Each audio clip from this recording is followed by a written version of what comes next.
Wait, 16 or 15? Hi everyone, welcome back to the latest episode of Brie TV. As always, I'm your girl Brie T, and I'm coming to you barefaced, lashes falling off, and my hair a mess because today is inevitably wash day. So once I finish filming this, I'm gonna go hop off and wash my hair and get it all together. Next time I'll come with my hair complete and I'll look snatched like I usually do. But you know, we're family here, so I feel like I can be barefaced and like a little rugged with you guys.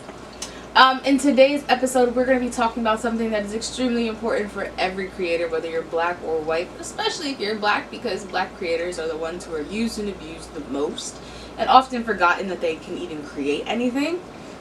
And that is trying to protect your work and understanding the difference between copyright and trademark. A lot of people get these terms confused, get these laws confused, and inevitably don't understand how to protect their creative work or any body of work they make, obviously creative work, and then are subject to long processes of trying to get recognition and credit and just their name put on their actual creation. And as a black creator, it's actually extremely important for us to start protecting our work to it. First and foremost, everyone throws around the word copyright and trademark like it's a baseball game and anybody and everybody can catch it. Not entirely. You actually have to have a deeper understanding of the copyright laws, because not only is copyright a law which makes it a protection over your work, there are also loopholes. So let's get into the definition of what Alright, so the copyright law actually has its own website at copyright.gov, and that's the website I'm going to be utilizing, but I'm also going to throw up a Webster's Dictionary definition up there on the screen for you guys just so you can get a more layman's term of what the law actually is. So the definition: exclusive legal right given to the originator or an assignee to print, publish, perform, film, or record literary, artistic, or musical material, and to authorize others to do the same. That is copyright, the definition that you can find. But it's also a type of intellectual property that gives its owners the exclusive right to make copies of its creative work, usually for a limited time. The creative work may be literary, artistic, educational, or in musical form. So anything that is deemed a creative art can be copyrighted. What people don't understand, that yes, it's easy to file a patent to be copyrighted and it's a quick little fee that you just have to pay. Copyrights expire. So your product or your creation is copyrighted and legally protected, and there are various different ways you can copyright something. You can copyright it that means only I can use it, only people who I agree and who pay me can use it, and you know, I'll make money off of it. Or you can say, you guys can use it, it's copyrighted, I own it, everybody knows that I own it, you guys can use it, but you can't make money off of it. Meaning you can't run anything with my creation in it that's going to give you money. Or then we have to go back and rewrite a contract where you then pay me that money. Okay, you see that a lot in YouTube where it's like copyright infringement, or if a video is monetized on YouTube and they're using copyrighted work, even though the copyrighted work is in something called a public domain, doesn't necessarily mean it's going to be free of cost. You have to make sure that the copyright symbol or the copyright legality of that piece of creation is one that's going to allow you to make money off of it. A lot of times, even though you don't have to pay somebody to use their copyrighted work, they also make it that you can't get paid in something that uses their copyrighted work.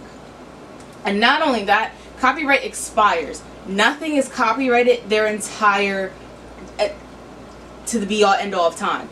Copyrights expire. If you're going to copyright your work, you definitely have to be on top of it. You have to be on top of it. Copyrights have to renew. Now, I'm going to stress why it's really important that you understand the copyright law, because while we're used to seeing this copyright symbol pop up, there are legally no requirements for copyrighted work to have this symbol. So you really need to be on your P's and Q's when you're coming and looking for work that you're going to use if you're trying to find work to use in your films or your videos on YouTube. And that also means you have to be extra wary if you're trying to find information or videos or songs or beats or anything that you want to incorporate in your own work that you didn't create. I just want to put that out there. Now, I talked about copyright. Let's slide over to trademark, because a lot of people think trademarking is, again, a ball that's being thrown that anybody can catch. Like copyright, trademarking, and understanding how to trademark and understanding how to copyright, unfortunately, is a privilege. There are many, many black creators that, unless you went to a university or you have someone in law, specifically in this kind of region of law, you're not going to understand that you probably should have trademarked or copyrighted your stuff in the conception.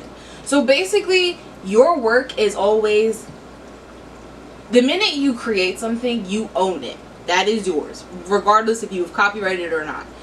However, if you didn't know that copyright was going to further protect you, or trademarking was going to further protect you, you're kind of lost in the sauce. And like I said, it's a privilege to know that, because they don't teach that to black and brown creators, especially in poorer neighborhoods. So that's why I'm here. It's also why I get extremely upset when people try to shame people who are like now in the midst of like a struggle to get their work back to themselves, because people have been reproducing it, and people are like, well, why didn't you trademark it? Because a lot of people don't understand trademarking and copywriting, and it's not their fault. It's the same, like, I swear, LLC Twitter just swears everything with letters should be easy to understand. That's why sometimes LLC Twitter doesn't understand that LLC does not mean that your business is going to be profitable after a year. But I digress from that. So let's talk about trademarking. Trademarking and copywriting are completely different. Copywriting, you can really only copyright anything that is creative. So if you're creating art, poems, books, writings, logos, it now moved on to websites and online creations, videos, music, lyrics, pictures. You can copyright pictures. Anything that you can think of that is like a creative outlet can be copyrighted. Trademark, on the other hand, has a little bit more leeway into what you can trademark, okay? For example, we've seen, like, Beyonce has trademarked or brought the owner, basically trademarked Blue Ivy's name, meaning no one can make profit or reproduce in the image or likeness of the name Blue Ivy. Now, let's get to the actual definition of trademarking.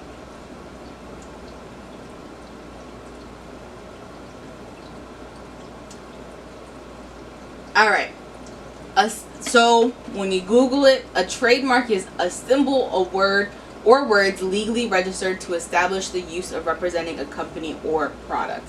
So where copyright was protecting a body of work or an actual work of art or creation, trademarking is more so for logos and names and company brands. So branding, you would trademark. Your videos and your products, the artistic region, you would also copyright and can trademark. So if you make a clothing line that has a very distinctive brand, a very distinctive logo that you put on every single clothing line or clothing piece, you would trademark the logo. But because if you only copyright it, it doesn't necessarily mean someone can't take your logo and just change the color of it and then run with it, because legally they can do that. Copywriting is copyrighting that one specific piece of artistic creation, where trademarking means no one can take this artistic piece of creation and alter it and make it in the image of or likeness of, where it's like slightly different.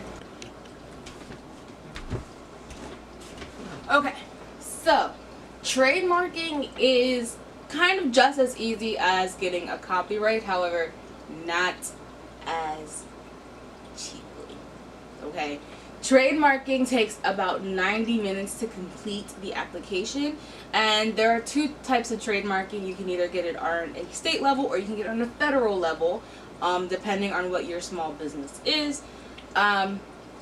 And the only difference between a copyright and a trademark is obviously copyrights expire and trademarks don't expire. Trademarks are to the be-all end-all. So Disney never has to renew its trademark, but it will have to renew copyrights unless Disney owns a lot of stuff. So I wouldn't be I wouldn't even be surprised if they don't even have to keep up with copywriting, but whatever. Trademarking, a lot of people swear that trademarking is extremely easy. It actually isn't, because of the price.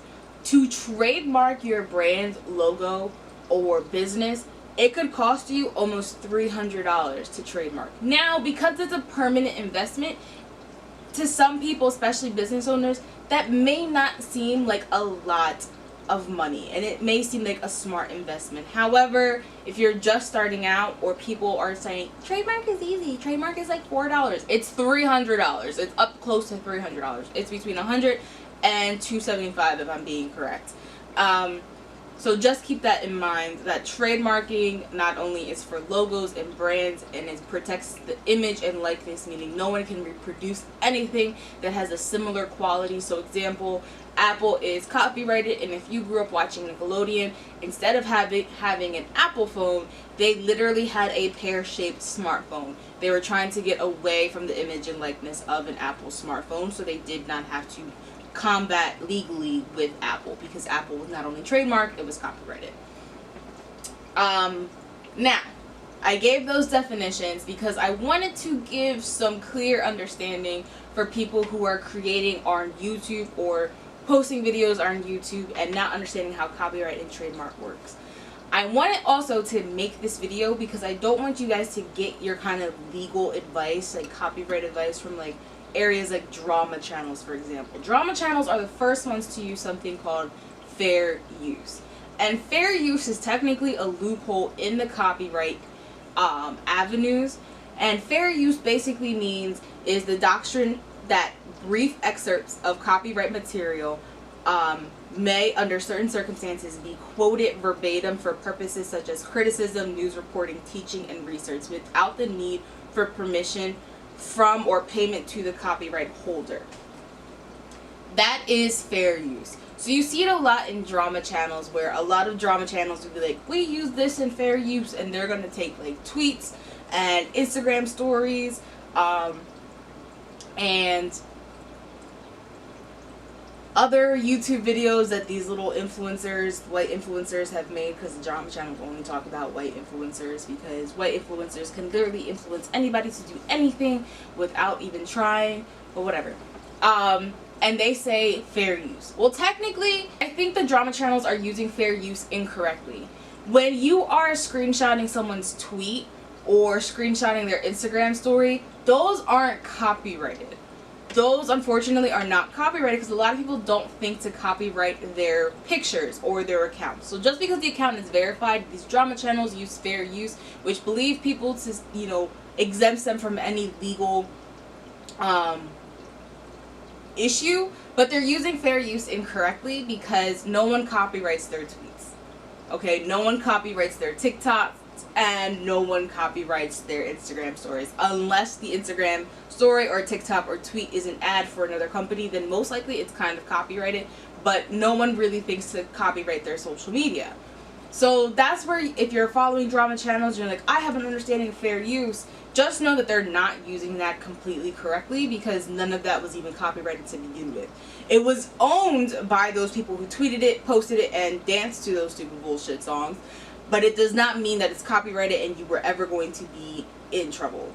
And you really can't, the most they can say is like defamation, but they're the ones that wrote it. So drama channels are usually just free of exempt. So I wanted to use that because I saw that a lot, like drama channels saying like fair use, and I wanted to give you an actual clear definition of what fair use is and how it's actually used when you're a creator. So fair use, yes. You can use excerpts, you can use minor clips, you can use screenshots, you can use photos, you can use lyrics, you can use beats that are copyrighted, but they have to be excerpts, meaning they have to be very short and very brief.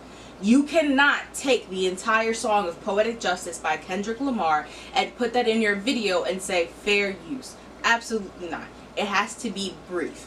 Another note, it also has to be in the form of news, education, and research or criticism. So unless you're going to be criticizing critiquing, breaking down the lyrics in Kendrick Lamar's Poetic Justice, you cannot use the entire song. And even if you are criticizing, you still can't use the entire song. You legally have to break up the song and maybe only use about a third of the actual lyrics, unless you're reporting news. So if you're taking something from CNN and you're also reporting on the news, you can use that. It has to be a very brief snippet from CNN of what CNN was reporting on, and then thus it's supposed to clearly show that you need that aid on what you're reporting on, for research or educational purposes. So anything you created while you were in college is technically already protected under the fair use law, because you were creating it for educational purposes. You were creating it for a grade and not getting money. And that's usually how it works. Fair use has to follow those criteria. And not only that, you have to visibly put in your video where you got this from, who actually owns this piece of work. So it has to have a courtesy. If you don't have a courtesy, even though it falls under fair use, you can still be taken to court because you violated the actual fair use law.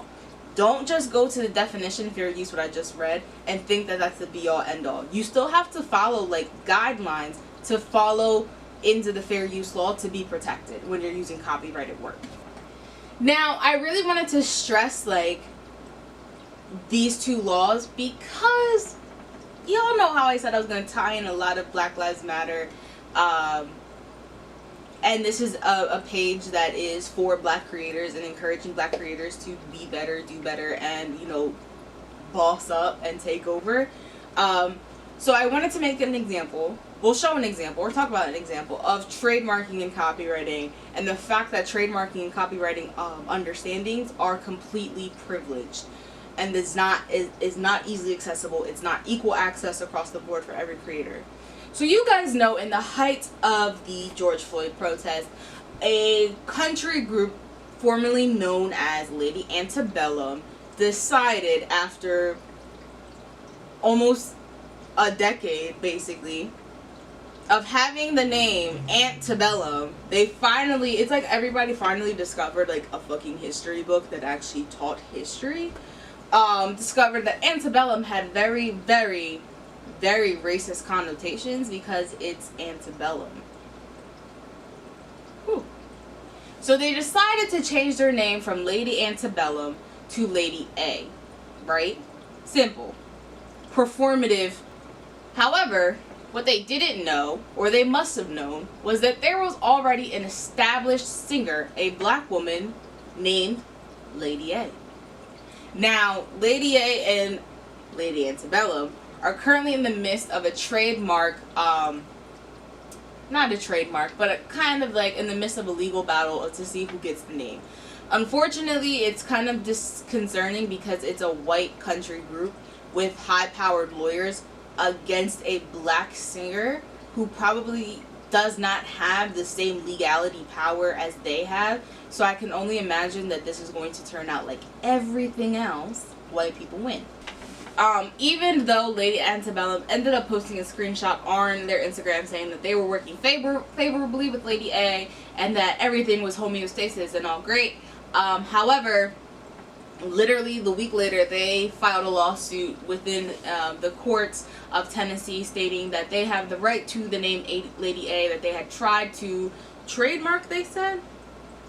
Yes, that the group was granted trademark on the name Lady A in 2011 after several years of using it for their goods and services interchangeably with Lady Antebellum since 2006-2007 time frame. Based on the information and belief, White has never applied to register Lady A as a trademark service mark. Conveniently, I'm pretty sure they found out that she never trademarked her name when they were having this little Zoom call that they took the cute little screenshot from. But people on Twitter were like, well, why didn't she trademark it? Why didn't she trademark her name? Again, because she probably didn't know how trademarks work, because understanding these kind of laws are privilege, not equal access. And she probably didn't have $300 at the time to thus trademark if she did find out how to trademark her name. Nor did she think that a group who was trying to make solidarity with the black community and, you know, changing their name from a very racist, slavery connotation name, and they wanted to show solidarity to black people, she probably didn't think that they were going to come after a black woman and strip her of her name. So basically, that's what's going on with Lady A, and that's why I wanted to do this video of understanding trademark and copyright, so you don't fall into this trap that Lady A finds herself in. I'm pretty sure she thought when she was having that Zoom call with them that they were trying to do this to be an ally, like they told everybody else, but you know, performative action. They just did it so they could be part of the bandwagon, so no one can try to find any racist issues with them later on during the Black Lives Matter movement. I think it's hella disgusting that you changed your name from Lady Antebellum to show solidarity, yet you're forcefully going after a black woman who you probably got to admit she didn't trademark her name, and all of a sudden you're suing her. Hella convenient for me. I think it just shows the true colors. But I don't want any other black creative to be in this boat. So I implore you guys, deeply implore you guys, to, the minute you create something and you put it on the internet, please, please, please consider looking into copyright and trademarking, and trying to figure out what's the better form for your product and your service and your goods and your creation, your blood, sweat, and tears, your passion, your dreams. Copyright, trademark if you can. If you have a GoFundMe because you can't afford the $300 to trademark, please send it my way at Brie.tv